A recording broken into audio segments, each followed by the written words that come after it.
Guys, please count your beads before you start beading a handbag. It is very important, and I'm going to show you exactly why it is important.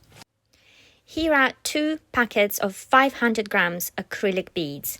They are square, 10mm size. They're both acrylic and they both exactly the same size. But even visibly, you can tell that there's more beads in here. This is because the weight of each bead is different. Let me show you. Here is my little micro scale. It's on the jewelry scale. It's gone to 0. Oops, yes, it's gone to 0. That's fine. I'm going to weigh the opaque black acrylic bead. And you can see it is 52 micrograms. Now I'm going to put the scale back to 0. I hope you can see. And I'm going to weigh exactly the same size and shape acrylic bead, but transparent. And look at it. It's 42 micrograms, which is around 20% less.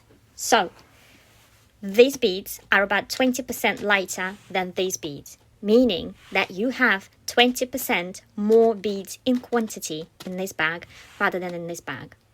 So what, I hear you say?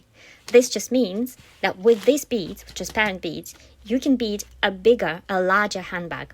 With black beads, we'll probably have about 960 or 70 beads, but in this bag, we're going to have about 1200 beads. Therefore, you can make a larger handbag with transparent beads. So if you, after that, go for transparent beads. So if you are buying Easy Beads DIY handbag beading kits, I do all the counting for you. So on the card in your box, you're going to get an information about the quantity of beads you have in your bag. But if you buy acrylic beads somewhere else, please bear that in mind and do your counting. Make sure you have the exact amount of beads that you need. But how to know how many beads is needed for a bag? Well, I explain and talk a lot about how to work out the amount of beads per bag in most of my tutorials, which you can find on my website. Go to my profile and look at the websites for available kits and tutorials.